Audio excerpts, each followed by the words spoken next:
Eli என்னை பார்க்கல உன் குமாரரை அதிகமாய் நேசிக்கிற. ஏலி குமாரன் நேசிக்கிறானா என்ன குமாரனை கண்டிக்கலையா? நீங்க வாசிங்க அந்த வசனத்தை வாசிங்க பார்ப்போம்.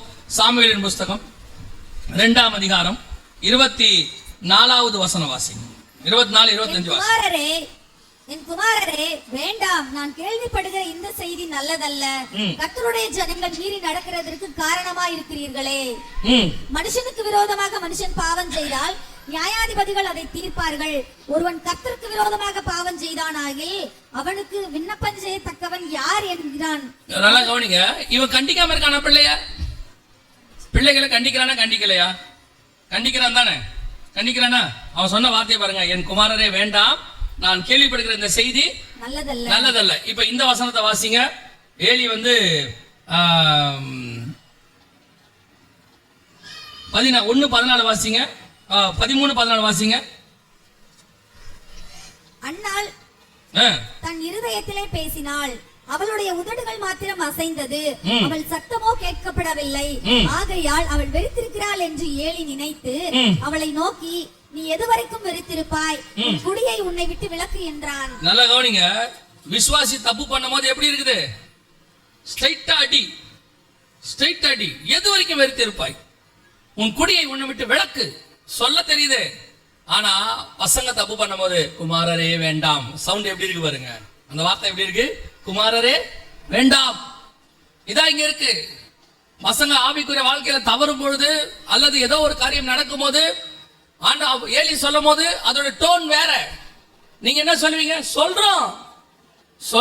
என்ன சொல்றது? சொல்லணும். எங்க பாஸ்டர் எங்களை எப்படி தெரியுமா சொல்லுவாரு? நான் உண்மையிலே என்னுடைய ஊழியக்காரர் கர்த்தரை ஸ்தோத்திரம் பண்ணுவேன் எப்பவுமே. ஏன்னா எங்களை வளர்த்தல கரெக்டா வளர்த்துறாரு. அதான் அந்த காரியம் ஏலிகிட்டையும் இருக்கும். அவன் சாமுவேலை கரெக்டா வளர்த்துறப்பான். எங்க ஊழியக்காரர் ரொம்ப நல்லா வளர்த்தாரு. எங்க பாஸ்டர்லாம் எங்ககிட்ட வரும்போதுலாம் ஏதாவது ஒண்ணு வரும்போது தப்பு பார்த்தாருன்னா பார்த்த உடனே சொல்ற வார்த்தை என்ன வரைக்கும் தெரியுமா? டேய் நரகத்துக்கு போயிடுவா ஜாக்கிரதை அப்படிம்பாரு. அப்படியே தான் சொல்லுவாரு. அவர் இருக்காரு, அதை விட மோசமா தான் சொல்லுவாரு. நாங்கெல்லாம் அவற்றை நிக்க பயப்படுவோம் மனுஷன். ஆனா அதுல நான் நரகத்துக்கு போகணுங்கிற எண்ணம் அவருக்கு இருக்காது. பிள்ளைகள் ஒழுங்கா வளரணுங்கிற எண்ணம் அவருக்கு இருக்கும். அதுல அவர் அப்படிதான் சொல்லுவாரு. கர்த்தர் நொறுக்கி போடுவார் பாத்துக்க அப்படிம்பாரு. இந்த கண்டிப்பு பிள்ளைங்கிட்ட இருந்துச்சா ஏலிக்கு தான் முக்கியம். அதான் இங்க இம்பார்ட்டன்ட். இந்த கண்டிப்பு ஏலிக்கு பிள்ளைங்கிட்ட இருந்துச்சா, என் குமாரரே வேண்டாம், ஒரு சாஃப்டா. கடைசியா என்னாச்சு? ஆண்டவர் சொல்றாரு, நீ உன் பசங்களை என்ன பண்ணிருக்கணும்? உன் விசுவாசியை என்ன பண்ணியோ அதே தான் உன் பசங்களையும் பண்ணிருக்கணும். விசுவாசியை பார்த்து என்ன சொல்ற? வெறித்திருக்கிற, வெளியே போ அப்படிங்கிற அதே வார்த்தை உன் பசங்களை சொல்லிருக்கணும். ஆனா உனக்கு என்ன? உன் பசங்க மேல ஒரு சாஃப்ட் கார்னர். எது சரி எது தப்பு சொல்லிடணும், அவ்வளவுதான். அதுக்கு மிஞ்சினது கர்த்தரிடத்தில் இருக்கிறது. இன்னைக்கு இதான் பிரச்சனை. இப்போ இன்னைக்கு ஒரு ப்ராப்ளம் என்ன? ஒரு கணம் இருக்கு. அந்த கணம் பிள்ளைகளை விட அதிகமாய் கர்த்தருக்கு இருக்கணும். கர்த்தரை விட அதிகமா பிள்ளைங்கிட்ட போயிடக்கூடாது. இன்னைக்கு பிள்ளைங்க தப்பு பண்றாங்களா? நீங்க சொல்றீங்களா உங்க பிள்ளைகிட்ட? இல்ல இது தப்பு, இப்படி செய்யக்கூடாதுன்னு சொல்லணும் கூப்பிட்டு. சரி பரவாயில்ல, பையன் பண்ணிட்டான், என்ன செய்ய? ஆண்டவர் சொல்வாரு, நீ என்னை பார்க்கிலும் உன் குமாரரை அதிகமாய் நேசிக்கிறார். அபிஷேகம் போயிடுச்சு. அதோட விளைவு என்ன? சொல்லி சொல்லி சொல்லி சொல்லி பார்த்தாரு. அதோட விளைவு என்ன? அவனோட அபிஷேகம் அவனோட போயிட்டு ஆண்டவர் சொல்றாரு, நான் சொல்லி இருந்தும், நித்திய அபிஷேகம் என்று சொல்லி இருந்தும் இனி எனக்கு அது தூரமா இருப்பதாக தூக்கி போடு அப்படின்ட்டார் ஆண்டவர். ஆசாரித்துவம் போயிடுச்சு. இப்ப அதுக்கு பதிலாக வேறொரு ஆசாரியன் நான் எழுப்புவேன் என்று கர்த்தர் சொல்லுகிறார். அதான் நடந்துச்சு. வேறொரு ஆசாரியன். இப்ப அது சாமுவேல் கையில போயிடுச்சு. இப்போ ஆசாரித்துவம் போனதை பார்த்துட்டோமா? அடுத்து வாசிங்க, இன்னொரு இந்த வசனம் வாசிங்க. அதே 1 சாமுவேலின் புஸ்தகம் 13ஆம் அதிகாரம் 14வது வசனம் வாசிங்க. இப்பொழுதோ உம்முடைய ராஜ்யபாரம் நிலை நிற்காது. கர்த்தர் தம்முடைய இருதயத்திற்கு ஏற்ற ஒரு மனுஷனை தமக்கு தேடி அவனை கர்த்தர் தம்முடைய ஜனத்தின் மேல் தலைவனாய் இருக்க கட்டளையிட்டார். நல்லா கவனிங்க. இந்த வசனம் தெளிவா சொல்லுது, உன்னுடைய ராஜ்யபாரம் இனி உனக்கு என்ன செய்யாது? நிலை நிற்காது. போச்சு, உன் அபிஷேகம் போச்சு. அங்க ஆசாரியத்துவம் போச்சு, இங்க என்ன போச்சு? ராஜ்யபாரம் போச்சு. ரெண்டு போச்சு. போச்சுங்கிறாரு. ஏன் இங்க ஏன் போச்சு? தொடர்ந்து அந்த வசனத்தை வாசிங்க. கர்த்தர் தம்முடைய இருதயத்திற்கு ஏற்ற ஒரு மனுஷனை தமக்கு தேடி அவனை கர்த்தர் தம்முடைய ஜனத்தின் மேல் தலைவனாய் இருக்க கட்டளையிட்டார். கர்த்தர் உமக்கு விதித்த கட்டளைகளை நீ கைக்கொள்ளவில்லையே என்று சொன்னார். கர்த்தர் சொல்றாரு, நான் உன்னை ராஜாவாக்கினேன், உன்னை அபிஷேகிச்சேன், உன்னை ஒரு தரிசனத்தோட கொண்டு வந்தேன், உன்னை கொண்டு வந்து ஒரு இடத்துல மேல உட்கார வச்சிருக்கிறேன், ஒரு கனம் கொடுத்திருக்கிறேன். சமஸ்த இஸ்ரவேலிலும் உன்னை போல உயரமான ஒருத்தன் கிடையாது, எல்லாம் கொடுத்தேன், உனக்கு ஒரு கனம். சில நேரங்கள்ல என்ன பிரச்சனை தெரியுங்களா? கர்த்தர் நம்மளை உட்கார வச்சிருக்கிற இடத்தோடைய மேன்மை நமக்கு தெரியாது, மத்தவங்களுக்கு தெரியும். மத்தவன் சொல்லுவான், அவனுக்கு என்னையா நல்லா இருக்கான், நமக்கு அதோட மேன்மை என்ன செய்யாது, தெரியாது. அந்த பிரச்சனை தான் சவுலுக்கு. இப்ப ராஜாவாக்கிட்டாரு, நல்லா கொண்டு வந்து சூப்பரான இடத்துல உட்கார வச்சுட்டாரு. ஆனா அந்த இடத்தோடையதான மேன்மை யாருக்கு தெரியல? சவுலுக்கு தெரியல. இப்ப என்ன ஆச்சா? கர்த்தர் சொல்ல சொல்ல அவர் என்ன பண்றாரு? கேட்கல. ஒரு இடத்துல சொல்வாரு, கீழ்ப்படியாமல் போனேன் பாரு. வாசிங்க 1 சாமுவேல் புஸ்தகம் 16ஆம் அதிகாரம், 1 சாமுவேல் புஸ்தகம் 16ஆம் அதிகாரம் 22, 23 வாசிங்க. சவுல் ஈசாயின் இடத்தில் ஆள் அனுப்பி, தாவீது எனக்கு முன்பாக நிற்கட்டும். இல்ல 1 சாமுவேல் 15, மன்னிக்கணும் 15, 22, 23. கர்த்தருடைய சத்தத்துக்கு கீழ்ப்படிவதை பார்க்கிலும் சர்வாங்க தகன பலிகளும்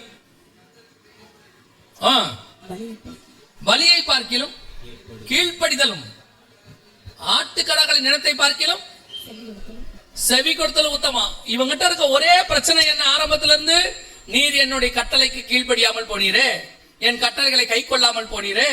ஆண்டவர் இவனை பார்த்து சொல்ற ஒரே வார்த்தை என்ன? நான் சொல்றதை நீ கேட்க மாட்டேன், அவ்வளவுதான். கடைசியா சொல்லிட்டாரு, உனக்கிட்ட என்ன இல்ல? கீழ்ப்படிதல் இல்ல. இப்ப இவனுக்கு என்ன அர்த்தம்? இவன் என்ன? இஸ்ரவேல்ல என்னை விட பெருசம் ஒருத்தன் இல்ல, நான் சொல்றதை எல்லாரும் கேட்கணும், அவ்வளவுதான். கர்த்தர் சொல்றாரு, நான் உன்னை உட்கார வச்சிருக்கிறேன், நீ நான் சொல்றதை கேட்கணும். கர்த்தருடைய வார்த்தைக்கு நீங்கள் கீழ்ப்படிவது அவருடைய அபிஷேகத்துக்கு கொடுக்கிற கனம். புரியுதா? கர்த்தருடைய வார்த்தைக்கு கீழ்ப்படிவது அவர் அபிஷேகத்தோடு. கர்த்தர் என்ன சொன்னாலும் கீழ்ப்படிங்க. இங்க என்ன பிரச்சனை? சவுலுக்கு பலி செலுத்துறாரு, சர்வாங்க தகன பலி இருக்கு, சாமுவேல் இருக்காரு, எல்லாம் இருக்கு. ஜெபக்காக சர்ச்சுக்கு வரோம், ஆராதனைக்கு வரோம், காணிக்கை கொடுக்கிறோம், நல்ல ஆசீர்வாதம் இருக்கு. பாஸ்டரும் சொல்றாரு, நல்ல பிரதர், நல்ல சிஸ்டர், ஓகே. கர்த்தர் கேட்கிறாரு, நான் சொன்னது எப்ப கேட்ப?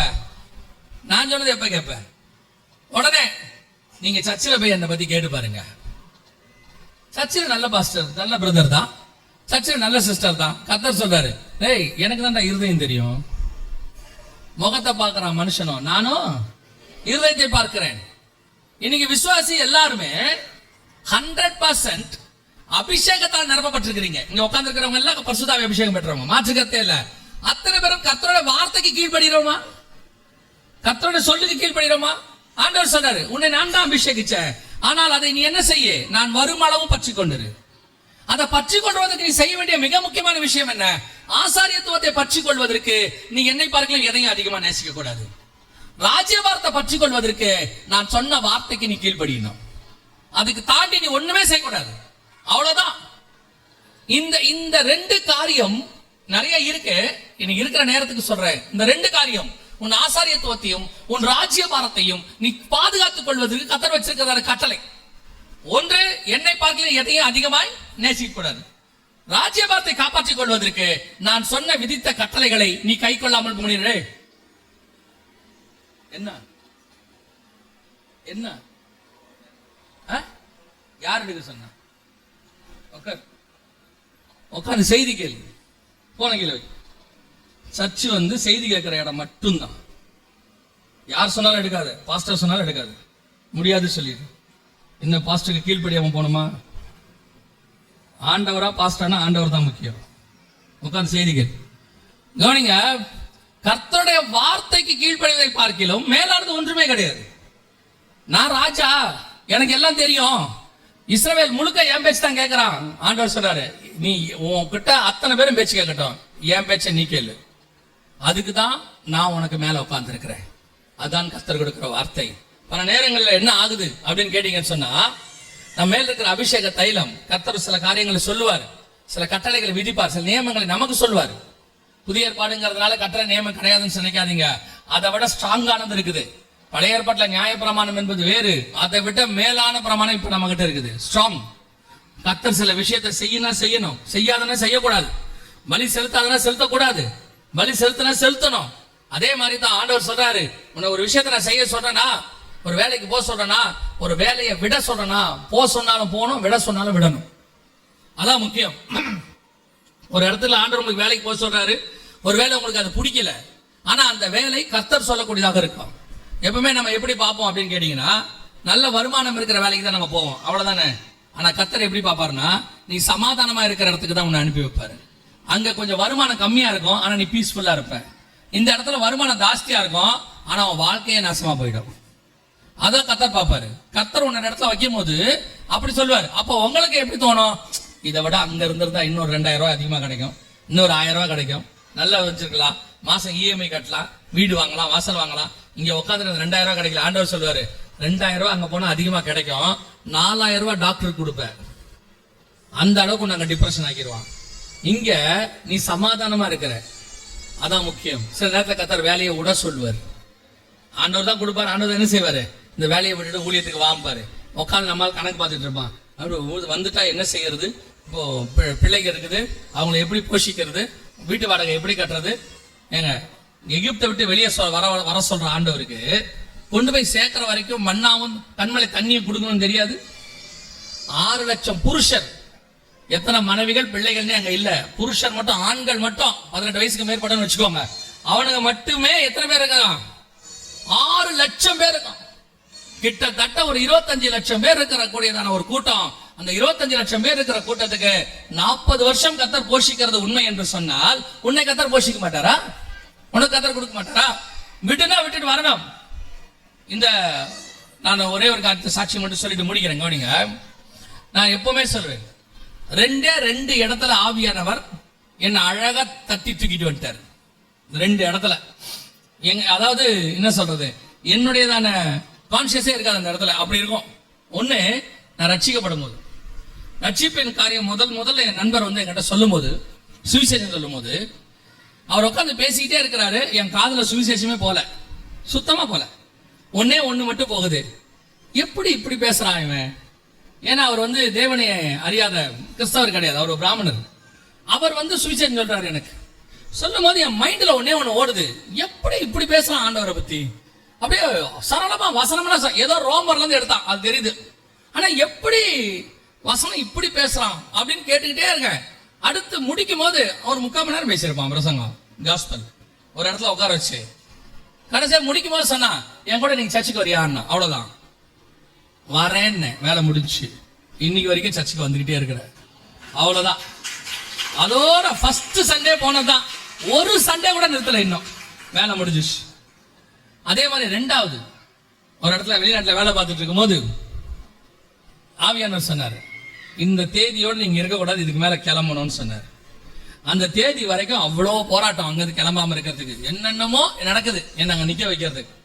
ஆனா ஒரு சிந்தனையில கூட அங்க இருக்கணும்னு ஒரு நிமிஷம் கூட தோணவே இல்லை.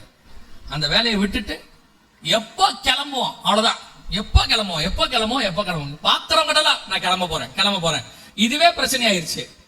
சொல்றவங்க எல்லாம் போக விடாம தடுக்கிறதுக்கான வேலையை பார்க்க ஆரம்பிச்சிட்டாங்க. இருக்கட்டும். கடைசியா ஒரு நாள் வந்தது, கர்த்தர் அங்க தட்டி தூக்கிட்டு வந்துட்டார். இந்த பக்கம் கொண்டாந்து இறக்கிட்டாரு. நான் சொல்லுவேன், அது விட்டது எவ்வளவு நல்லது. கர்த்தர் இன்னைக்கு இங்க கொண்டாந்து நிக்க வச்சிருக்கிறேன். அல்லேலூயா. சில நேரங்கள்ல கர்த்தர் விடுன்னு சொன்னா விடணும், போனா போகணும், செய்யணும். ஆண்டவருக்கு தேவை கீழ்ப்பிடிதல் மட்டும். அவர்கிட்ட கொஸ்டின் பண்ணிட்டு இருக்க கூடாது. இப்படி போனா, இப்படி செஞ்சா ஒண்ணு தெரியணும், இந்த 6000 வருஷமாய் பூமியை நடத்துகிற ஆண்டவருக்கு உன்னுடைய 60 வருஷத்தையும் நடத்த தெரியும். அவருக்கு தெரியாதா என்ன? 6000 வருஷமா எத்தனை ராஜா, எத்தனை பிலாசபர்ஸ், எத்தனை பேரை பார்த்து அத்தனை பேரையும் கீழே தள்ளி மண்ணுக்குள்ள அனுப்பிட்டு உன்னை கொண்டு உட்கார வச்சிருக்கிறாரு. ஆண்டவருக்கு உன்னை நடத்த தெரியாதா? நம்ம ஆண்டவர்கிட்ட என்னமோ கொஸ்டின் எல்லாம் கேட்கறது. சிலர்லாம் ஆண்டவருக்கு ஆலோசனையே கொடுப்பாங்க. இப்படி ஊழியத்துக்கு வா அப்படின்னா, ஆண்டவரே நான் வேணா இந்த வாழை பார்த்து சம்பாரிச்சு உங்களுக்கு காசு கொடுக்கணுமா? ஆண்டவர் கேட்பாரு, என்ன சொல்ல வர? என்கிட்ட காசு இல்ல, நீ சம்பாதிச்சு என்னை காப்பாத்த போற. இப்ப அதானே ஆண்டவர் சொல்றாரு. நீ சம்பாதிக்கிறாள் தானே இப்படி பேசிட்டு இருக்கிற, வைக்கிறண்டா கை உனக்கு அங்க பாரு, மொத்தத்தையும் பிடிக்கிறாரு. அப்புறமா ஆண்டவரே நான் உங்களுடைய ஊழியத்துக்கு வருகிறேன். ஆண்டவர் சொல்றார், நல்லபடியா தானே உன்னை வர சொன்னேன், எல்லாத்தையும் விட்டுட்டு வரணுமா? வானும் போதே வந்திருந்தீனா ஒரு சாட்சி சொல்லலாம். இப்ப என்ன வந்து ஆண்டவர் சொல்லிட்டாரு, வா ஊழியத்துக்கு வான்னாரு, நான் வந்துட்டேன். இப்ப என்ன சாட்சி சொல்றேன்? ஆண்டவர் சொன்னாரு, வந்துட்டேன், வேலையை விட்டுட்டு வந்தேன், இப்படிதானே சொல்றான். ஆக்சுவலா 2 வருஷம் கழிச்சு அந்த ஊர்ல எல்லாருக்கும் வேலை போயிடுச்சு. நான் இருந்த ஊர்ல ஒரு வருஷத்துல எல்லாருக்கும் வேலை போயிடுச்சு. அப்புறம் அங்க உள்ளவங்க எனக்கு ஃபோன் பண்ணாங்க, ஏய் நீ இந்தியாவுக்கு போயிட்டியே, உங்க நிலைமை எப்படி இருக்கு, அங்க வந்தா பரவாயில்லையா, வேலை பார்க்கலாமா, வேலை கிடைக்குதான்னு கேட்டாங்க. இப்ப நான் வரலன்னு வச்சுக்கோங்க, நானும் 1 வருஷம் கழிச்சு என்ன பண்ணிருப்பேன்? அவங்களோட தான் வந்திருப்பேன். ஆனா சாட்சி இப்படி சொல்லிருக்க முடியாது. எப்படி சொல்லிருப்பேன்னா, கர்த்தர் வர சொன்னாரு, நான் வரல, என் வேலையை புடிங்கிட்டு அங்க இருந்து லோத்து மாதிரி கூட்டு வந்தாரு. இப்படி சொல்ல வேண்டிய சாட்சி இப்ப எப்படி ஆயிருச்சு? பாசிட்டிவா சாட்சி ஆயிடுச்சு. கொஞ்சம் கௌரவமா இருக்க, வேலையை விட்டு விட்டு வந்தோம். ஆண்டவர் சொல்ல, நீ விடாம தான் பாரு, உன்னை எப்படி வர வைக்கிறேன்னு பாரு. பரிவாரம் பெருசா இருக்கு, பூமி தாங்கால் தானே சோதமுக்கு போறேன்.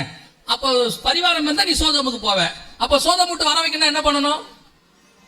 உன் பரிவாரத்தை தூக்கணும். கரெக்டா செஞ்சாரு பாருங்க. சோதம் விட்டு வரும்போது என்ன இருந்துச்சு? ஒண்ணுமே இல்ல. இப்ப நீங்க பரிவாரத்தோட பரலோகத்துக்கு வரீங்களா என்னன்னு முடிவு பண்ணுங்க. இப்போ உங்களுக்கு தோணுது, இந்த ஞாயிற்றுக்கிழமை காலம் நம்ம வந்திருக்க கூடாது. இந்த ஆள் வந்துட்டு இப்ப என்ன பண்ணிருக்கிறாரு, இப்படி சொல்லி திருப்பி வீட்டுக்கு அனுப்புறாப்பே, இது நியாயமா? ஏன்னா ஏற்கனவே கொஞ்சம் பேர் ஆண்டவர் பேசிக்கிட்டே இருந்திருப்பாரு, சொல்லிக்கிட்டே இருந்திருப்பாரு. இவன் அப்படி பண்ணலாமா வேணாமா, பண்ணலாமா வேணாம் யோசிச்சிருப்பாங்க. இன்னைக்கு ஆண்டவர் தெளிவா பேசி விட்டாரு, விட்ட பொழைச்ச, விடாட்டி செத்த. அவ்வளவுதான், வெட்டு 1 துண்டு 2 தான். காலையில வரும்போது மீன் கடை வழியா வந்தோம், வெட்ட துட்டுதான், அவ்வளவுதான். அல்லேலூயா. ஆனா ஒன்று சொல்லுகிறேன், நீங்கள் கீழ்ப்படிங்கள், அதை நீங்கள் அபிஷேகத்துக்கு கொடுக்கிற கணம். நீங்கள் அபிஷேகத்தை கனப்படுத்தினால் கர்த்தரை கனப்படுத்துகிறீர்கள், கர்த்தரை கனப்படுத்தினால் என்னை கனப்படுத்துகிறவனை நானும் கனப்படுத்துவேன். அல்லேலூயா.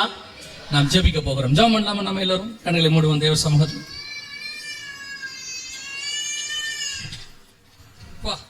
என்னோட சவுண்டா இருக்கு. ஜெபம் பண்ணலாம், எல்லாம் கண்களை மூடுவோம். நல்ல தகப்பனே, சர்வ வல்லமை உள்ள எங்கள் ஆண்டவரே, நீர் அழைத்து கொண்டு வந்த நம்முடைய பிள்ளைகளுக்கு ஸ்தோத்திரம். எங்களுக்குள் கொடுத்திருக்கிற நம்முடைய ராஜாக்களும் ஆசாரியமான அபிஷேகம் ஆண்டவரே, நீர் வரும் அளவும் எங்களுக்குள்ளே காணப்படட்டும்.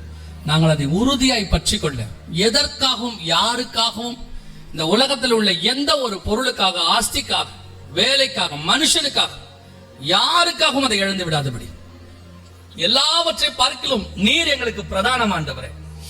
என்னை பார்க்கிலும் உன் குமாரனை அதிகமாய் நேசிப்பான், உன் ஏக சுதனும் நேசகுமாரனும் அவனையா நானா? என்னை பார்க்கிலும் நீ எதையும் அதிகமாய் நேசித்தால் நீ எனக்கு பாத்திரவான் அல்ல. ஏலிக்கு அந்த அபிஷேகம், நித்திய அபிஷேகமே போயிடுச்சு. ஆனா ஏலி சொல்றாரு, தேவனுக்கும் நடுவிலே நமக்கும் நியாயம் செய்கிறவன் யார் என்று சொல்லி. ஆனா இப்போ ஆண்டவர் உனக்கு ஒரு வார்த்தை கொடுக்கிறார், இதுவரைக்கும் நீ எப்படி இருந்தியோ போட்டோம், ஆனா தேவனுக்கும் நமக்கும் நடுவில் அங்கே ஒருத்தர் நியாயம் தீர்த்து கொண்டிருக்கிறார், பரிந்து பேசி கொண்டிருக்கிறார். மத்தியஸ்தர் உட்கார்ந்து நமக்காக ஜெபிக்கிறார். இந்த மரம் இந்த வருஷமும் இருக்கட்டும், அதை நான் கொத்தி எரு போடுவேன், நல்ல கனி கொடுக்கும் என்று காத்திருப்போம் என்று இன்னும் 1 வருஷம் அந்த தேவன் தான் நமக்கு சொல்றாரு. இன்னும் ஒரு சான்ஸ் ஆண்டவர் நமக்கு கொடுக்கிறார். ஒரு தீர்மானம், ஆண்டவரே உம்மை பார்க்கிலும் நான் எதையும் அதிகமாய் நேசிக்க மாட்டேன், உம்மை பார்க்கிலும் எதற்கு நான் இம்பார்ட்டன்ஸ் கொடுக்க மாட்டேன் ஆண்டவரே, நீங்க தான்ப்பா. 2வது, நீ என் வார்த்தைக்கு கீழ்ப்படியாமல் போனார், பலியை பார்க்கிலும் கீழ்ப்படிதல் உத்தமம். ஆண்டவர் அதான் கேட்கிறார். கர்த்தர் என்ன சொன்னாலும் அதை செய்யுங்க, என்ன சொன்னாலும் செய்யுங்க, நம்பி செய்யுங்க. கடல் மேல இறங்க சொன்னா இறங்குங்க, நெருப்புக்குள்ள போனா போதுங்க, சிங்ககபிக்குள்ள போறதா போங்க, செங்கடலுக்குள்ள போறதா போங்க, யோர்தானுக்குள்ள கால் வைக்கிறதுனா வைங்க. ஆண்டவர் நடத்துவார். உன்னை சாக மட்டும் விடவே மாட்டார். உன்னை அழைத்தவர் உண்மை உள்ளவர். அவர் மேல ஒரு அபிஷேகத்தை வச்சுட்டு, அந்த அபிஷேகத்துக்கான ஆசீர்வாதங்களை வச்சுட்டு தான் கர்த்தர் உங்களை கூப்பிட்டிருக்கிறார். அந்த அபிஷேகத்துக்குரிய ஆசீர்வாதம் ஒண்ணு இருக்கு, அதை கரெக்டா செஞ்சீங்கன்னா அது உங்களை முடிவு பரியந்தம் நடத்தும். கிருபையுள்ள கரத்துல தாழ்த்துங்க பாப்போம். நல்ல தகப்பனே, சர்வ வல்லமையுள்ள எங்கள் ஆண்டவரே, அருமையான நேரத்திற்காக உமக்கு ஸ்தோத்திரம். கிருபையுள்ள கரத்துல தாழ்த்துகிறோம். நீர் எங்கள் மேல் கொடுத்ததான இந்த விசேஷித்த அபிஷேகத்தை நீர் வருமளவும் நாங்கள் பற்றி கொண்டிருக்க எங்களுக்கு கிருபை பாராட்டும்.